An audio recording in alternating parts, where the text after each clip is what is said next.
the courage to see change as an opportunity and not a threat.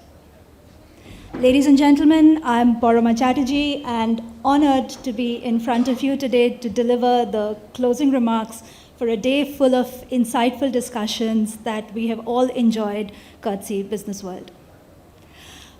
And I'm here to talk to you as a summary of overall trends and evolution of the fintech industry, an industry that is really shaping the way the 1.4 billion Indians are interacting with their finances and payments in all forms in ways that we never thought possible.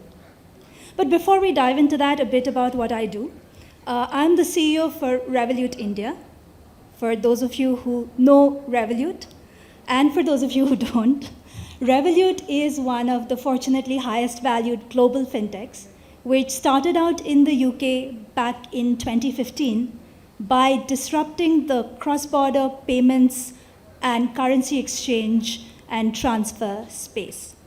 Since then, Revolut has a full digital banking license in Europe, and today more than 30 million active customers use an array of financial products from the super app that is Revolut across the world, and we process more than 400 million transactions in a month. That's a bit about what we do. And with that context, let's dive into what I'm here to talk about today, which is the evolution of fintech. Evolution of fintech. Pretty deep. That takes me back almost, 25 years ago, was my first brush with actively engaging with financial services. That's not an invitation to guess my age, folks, but that was the time when I left the comfort of my home to go to business school in IIM Lucknow.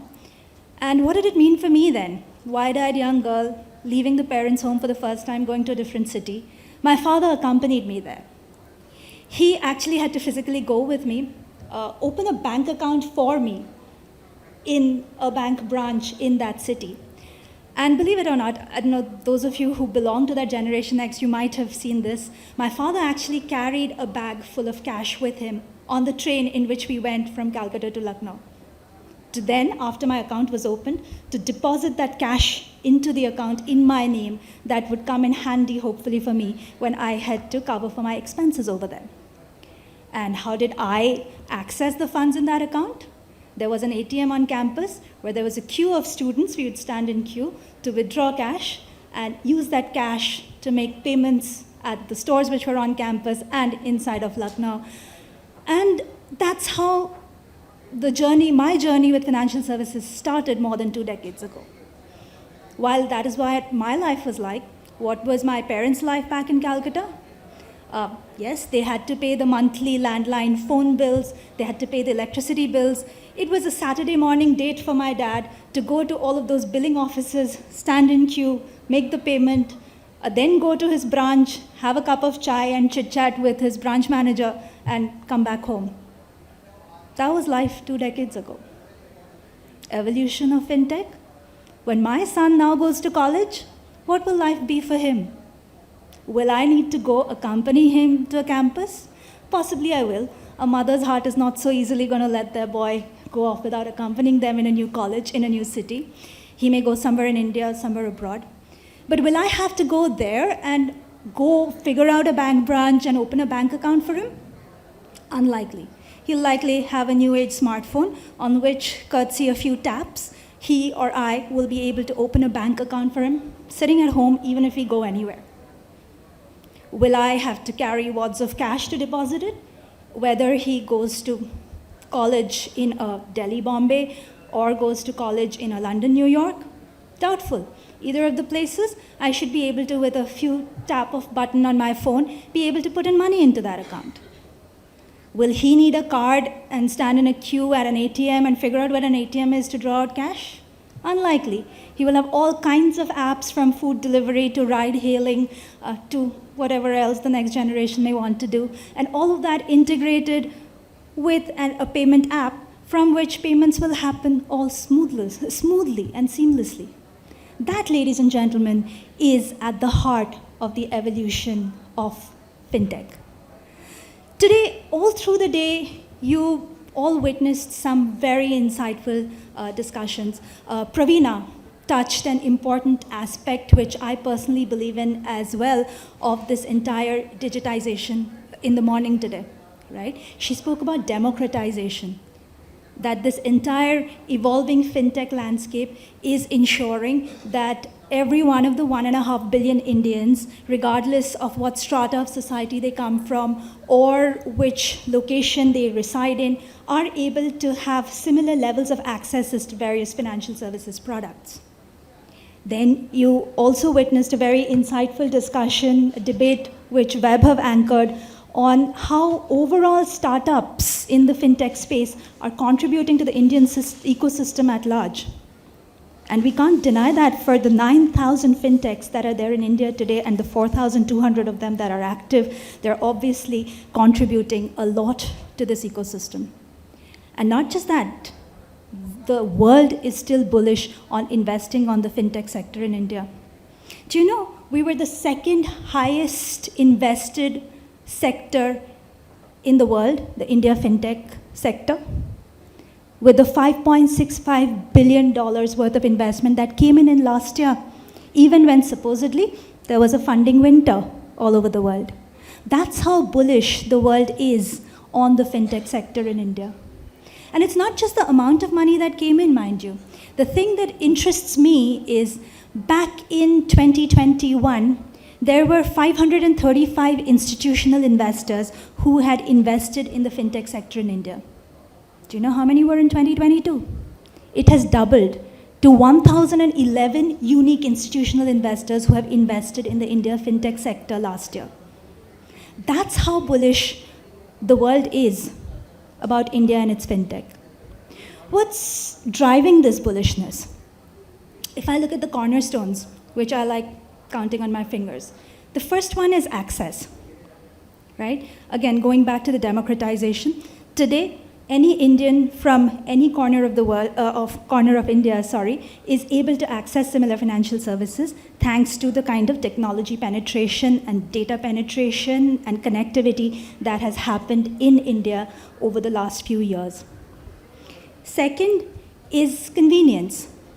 Again, thanks to the amount of data that is available and what all technology can do, it has actually made it so much more convenient for each one of us to sit at home and avail of all kinds of financial services, whether it is payments, whether it is availing of a loan, whether it is making investments. The third is cost effectiveness. Because of this entire digital way of doing business that you've heard through the various sessions today, the cost of availing of financial services has significantly come down for the consumers and the users across the board.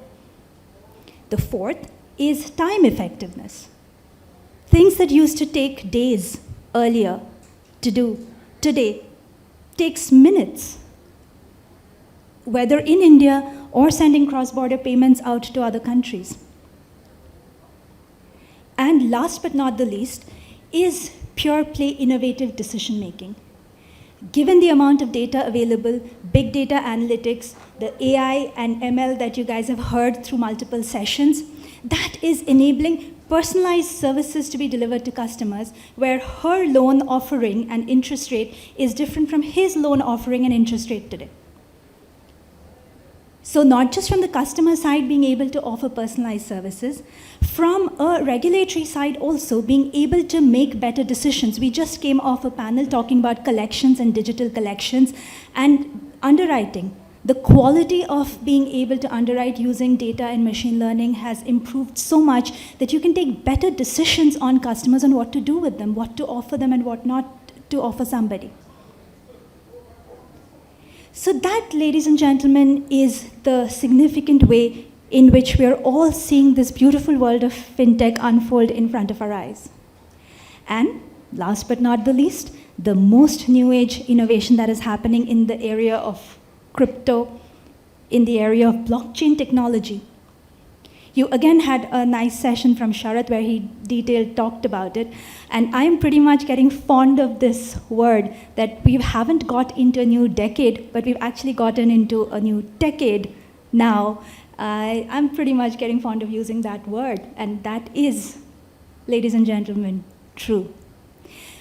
But having said that, even though there are these 5 very clear benefits that fintech is evolving to offer the consumer landscape, the one major thing that needs to happen is for the regulators to walk the talk, go hand in hand with the fintech companies to create an innovative new age framework that well governs this entire use of technology, to create a progressive framework with which we can continue going forward to disrupt this landscape, so that maybe in the next decade, if our sons and daughters are talking about the evolution of fintech, they will have a completely different conversation then. And how does it happen? It basically happens at the end of the day when customers, hello sir, good to see you. When companies are faced with a choice. The choice to do things the way it has been done before, or the choice and the courage to look at things and say, okay, how can we do it differently, is the day when evolution happens. As a closing note, I shall be telling this with a sigh, somewhere ages and ages hence, 2 roads diverged in a wood, and I took the one less traveled by, and that, ladies and gentlemen, has made all the difference. Thank you very much for listening to me patiently. Have an amazing evening, all of you, and congratulations in advance to all the award winners today. Thank you so much.